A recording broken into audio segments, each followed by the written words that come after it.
Hello, this is another one of my videos on Alistair Parker's introduction to the Second World War, this one dealing with D-Day. There are 3 videos on this chapter. The next one will deal with the Allied advances east and west after D-Day, and then the final one will talk about the end of the war with Germany. By 1944, it was obvious to the Germans, as well as the Allies, that an Anglo-American invasion of northwest Europe would come soon, and that its success or failure would decide the outcome of World War II. If it failed, the Germans would be able to transfer their strength to the east against the Soviet Union, changing their prospects on both fronts and making eventual stalemate and compromise far more likely.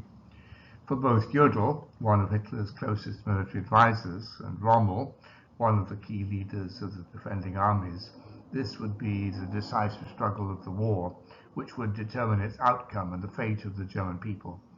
Hitler had prepared an address to the troops, calling them to defend national security at this historic hour. On both sides of the English Channel, elaborate and visible preparations were underway.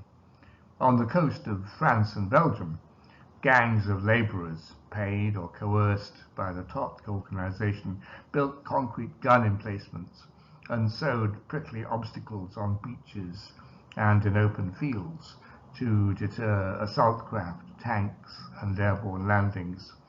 In early 1944, Hitler sent Rommel to accelerate the building of this Atlantic Wall, and in 5 months the army planted 2.5 million mines. German army strength in the west grew from 53 to 58 divisions, the additions being panzer divisions forming a powerful armoured corps.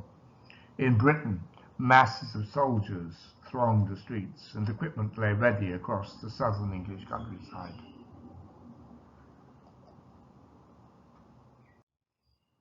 This is a map of the Atlantic Wall, which you could see stretched all the way down the coast of Norway, Denmark, and then Germany, the Netherlands, Belgium, and France. That's in yellow. So all the countries under Axis control are in black in the map, those under Allied control in green, and those which were neutral in white. This is one of many defences that the Germans constructed, a so-called Hedgehog, designed as an anti-tank device. The German mobile divisions in France, not the static divisions, who were of lower quality, contained the best fighting men in the world, survivors of successful encounters with Soviet, British, and American troops. Unaware of the weight of Allied weaponry, their morale was high, and they were confident of mastery.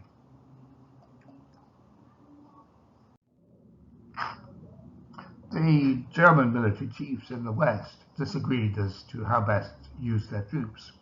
Field Marshal Gerd von Rundstedt, nominally in charge of German troops in the West, that's the man on the top left, and General Georg von Schreckenberg, commander of the 5th Panzer Army, both held that German armour should be held back for an organized counterattack against Allied bridgeheads, relying on superior German mobility and staff work to bring decisive strength before the Allies had opportunity to consolidate their positions.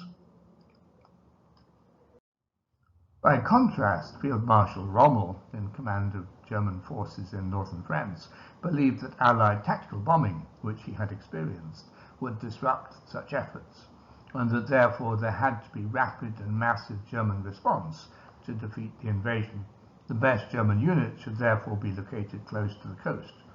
Hitler imposed a compromise, giving Rommel 3 panzer divisions and keeping the rest in reserve. German intelligence had failed to discover either the date or the place of the Allied attack. Rommel therefore had to separate his panzer divisions, one close to Amiens in Picardy, 160 kilometers from Calais, the area the Germans thought the Allies would be most likely to attack, one close to the Normandy beaches, and a third in between the other two. For coastal defense, Rommel had to rely on static infantry divisions, many of them low quality, including Ostentruppen, so-called volunteers, drawn from the Red Army prisoners, and older German conscripts, as well as some first-class parachute divisions. Overall, 19 German infantry divisions in the west were of good quality. This is a map of the French coastline. So the actual area that the Allies chose for their invasion was Normandy, which is where all the arrows are heading there, between Cherbourg in the west and the mouth of the Seine in the east. But the place the Germans thought the Allied invasion would be most likely to occur was the Pas de Calais, which is the area closest to the English coastline in the north of France. The Allies had successfully tricked the Germans into believing that they had 80 divisions of British, American, and Canadian troops, whilst they actually only had 37, including 4 airborne and 10 armoured. They knew that when adequate ports had been secured, an additional 40 or so divisions would come in directly from the United States at a rate of 4 or 5 a month. So in ground troops, they didn't have a major advantage in terms of numbers. By contrast, their air and naval forces gave them a considerable advantage. On D-Day itself, that's the 6th of June 1944, the Allies had over 10,000 combat aircraft and over 2,000 transport planes, against just over 300 locally available German planes of all types. These were soon doubled with reinforcements from Germany, but in August, German High Command restricted flying because of fuel shortages and the lack of trained pilots due to heavy losses. The Allied navies were able to bombard the invasion coast and its hinterland with a large naval force, with including 2 monitors with 15-inch guns, whilst in the North Sea, the substantial British home fleet was well able to hold off the few large German surface vessels, still seaworthy. Although the weather on the 6th of June was poor, cloudy and windy, it was better than the day before, and Eisenhower, the Allied Supreme Commander, ordered the invasion to proceed as planned. The Germans thought that the weather was bad enough that no invasion would occur. Just after midnight, British and American paratroopers landed at the flanks of the invasion beaches to secure bridges and other objectives. Shortly after 3 a.m., German radar picked up the first echoes of the 2,727 vessels approaching the Normandy coastline, increasing to almost 7,000 as the smaller landing craft left their parent ships. At 5:36 a.m., the main Allied naval bombardment began, and at 6:30 American soldiers began landing, followed by the British and Canadians, the invasion coast being divided into separate beaches, the Americans and British having 2 each, and the Canadians 1. So these are the 5 beaches, the 2 on the west, Utah and Omaha being the objectives of the Americans, and the 3 in the east, that's Gold, Juno and Sword, being the objectives of the British and Canadians. These are American troops landing on Utah Beach. By the end of the day, 156,000 men had been landed, 83,000 British and Canadian, and 73,000 American. Only on one of the beaches, Omaha in the American sector, which you can see imagined in the movie Saving Private Ryan, did the landing force face sustained resistance. The beaches taken, the Allies had to both consolidate their positions and begin an advance inland. Despite poor weather and no immediate harbours, they were able to land large quantities of supplies. German reinforcements were delayed by Allied air attacks on their reinforcement routes, supplemented by sabotage by the French resistance. Bridges, road and rail junctions, fuel supplies, and even soldiers and individual vehicles, including Rommel's own staff car, were destroyed. The German panzers were significantly delayed, and their air support proved inadequate.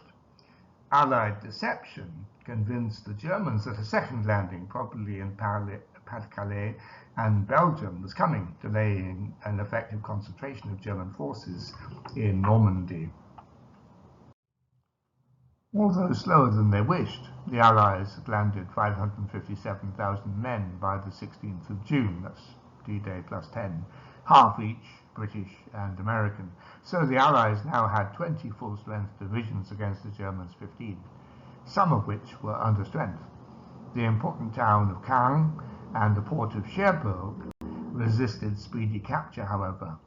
The Red Army's summer offensive, which began on the 22nd of June, ensured that the Germans would have to maintain a two-front war.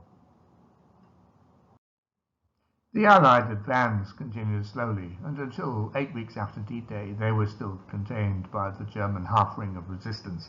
Then, with strong tactical air support for advancing troops, they broke out, threatening the German flanks.